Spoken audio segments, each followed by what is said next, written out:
¿Qué tal amigos? Espero que estén súper bien porque estoy de regreso nuevamente. Sé que estoy al pendiente con las muertes de Juego de Ilusiones. La última sí me afectó bastante, diría yo. Queremos avanzar en el terreno de la inclusión, más solidario, más tierno.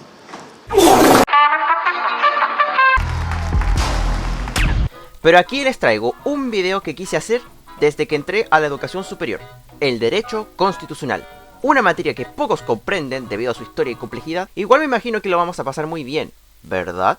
Les quiero recalcar que en este paso vamos a nuestro recorrido por la historia en vez de analizar, por ejemplo, la ley de los audaces o el artículo 4 de la Constitución Política de Chile. Si no hay nada más que agregar, empecemos.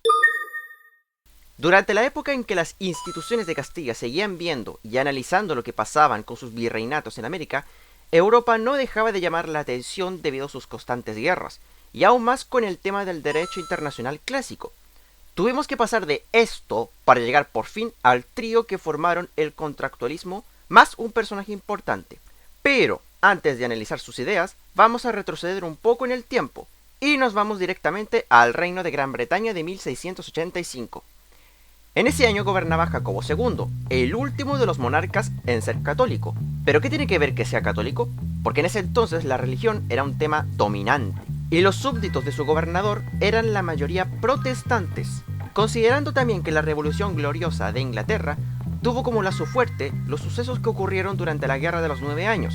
Durante su abdicación llegó al poder su hija, María II de Inglaterra, en conjunto con su marido Guillermo de Orange, donde sucedió dos momentos importantes: el nacimiento de la monarquía parlamentaria, donde el poder se dividiría entre el rey y el parlamento, y la Declaración de Derechos de 1689.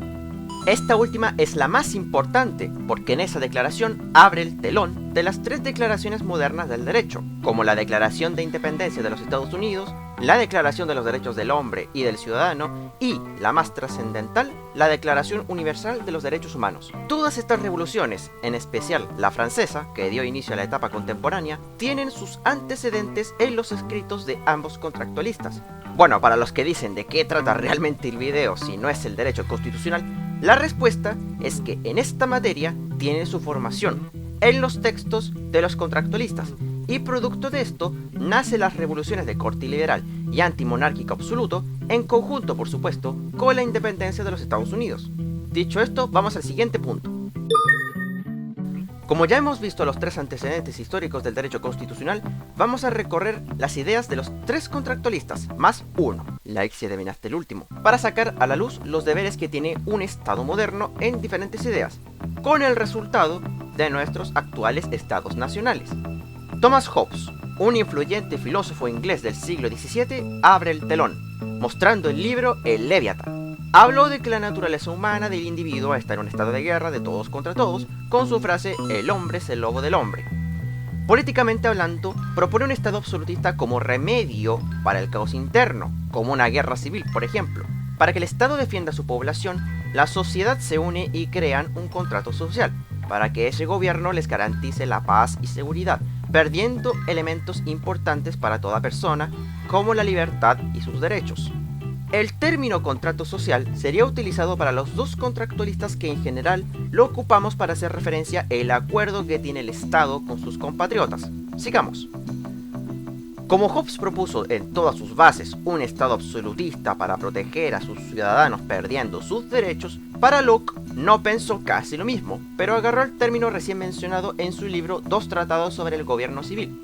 John Locke, un filósofo y médico inglés, contribuyó a la Ilustración francesa y a los revolucionarios estadounidenses con sus ideas sobre el republicanismo, considerando también el padre del liberalismo clásico.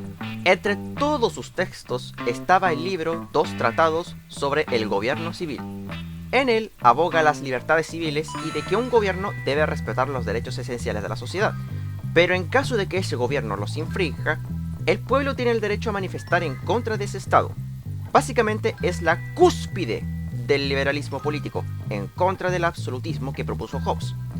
El tema del contrato social para Locke implica que la sociedad acepta el gobierno como fuente de poder y autoridad, que a diferencia del Leviatán, protege sus derechos civiles y conservar el orden público.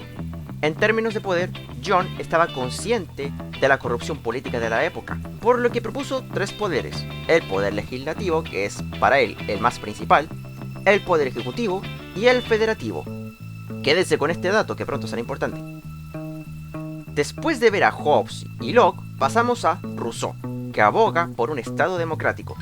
Este tipo, que tuvo una vida, por así decirlo, digna, escribió un libro llamado El Contrato Social.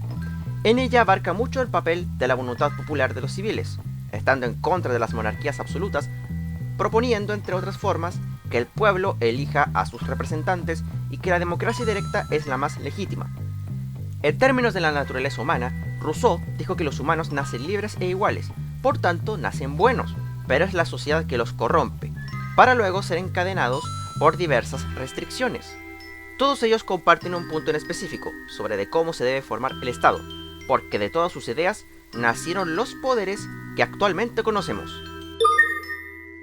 Hobbes, Locke y Rousseau son los contractualistas que, como se ha dicho todo el rato, fueron los precursores del derecho constitucional, pero todos ellos no llegó ni siquiera a los talones a una persona importante en el contexto de la Ilustración, que, al igual que Rousseau, tuvo su importancia en la historia de las doctrinas políticas. Sin duda, Montesquieu estaría al lado de estos 3 señores.